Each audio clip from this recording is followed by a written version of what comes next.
Have you ever wondered why China claims almost the entire South China Sea, one of the most contested bodies of water in the world? It's not just about geography. It's about power, pride, and a complex mix of history and strategy that affects the lives of millions. Today, we're diving into the real reasons behind China's sweeping claims and why it matters to everyone, even if you live thousands of miles away. Let's start with the basics.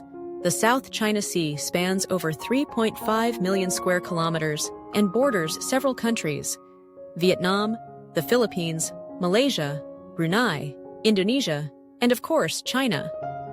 It's rich in resources: oil, natural gas, and fish. Plus, it's one of the world's busiest trade routes. More than a third of global shipping passes through here every year. That's trillions of dollars in goods. Whoever controls this sea controls the flow of commerce in Asia. So why does China say it owns almost the whole thing? The answer lies in what's called the Nine-Dash Line. This is a vague U-shaped boundary that first appeared on Chinese maps in the 1940s.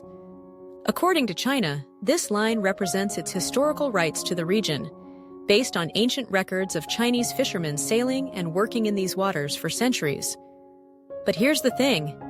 International law doesn't recognize history as a valid reason for territorial claims. The United Nations Convention on the Law of the Sea, or UNCLOS, says coastal nations can only claim 200 nautical miles of exclusive economic zones, or EEZs. And China's Nine-Dash Line cuts deep into waters that should belong to other countries under this law. In 2016, an international tribunal in The Hague ruled that China's claims had no legal basis. The case was brought by the Philippines, and the ruling was clear. China violated international law by interfering in Philippine waters. But China rejected the decision, calling it a sham, and continued to build military bases on artificial islands throughout the sea. So, what's really driving China's persistence? Some say it's nationalism. China's government often uses the South China Sea issue to stir patriotic feelings at home, especially during times of economic or political pressure. Others point to strategic advantage. The sea allows China to project its naval power far beyond its shores and challenge U.S. influence in Asia.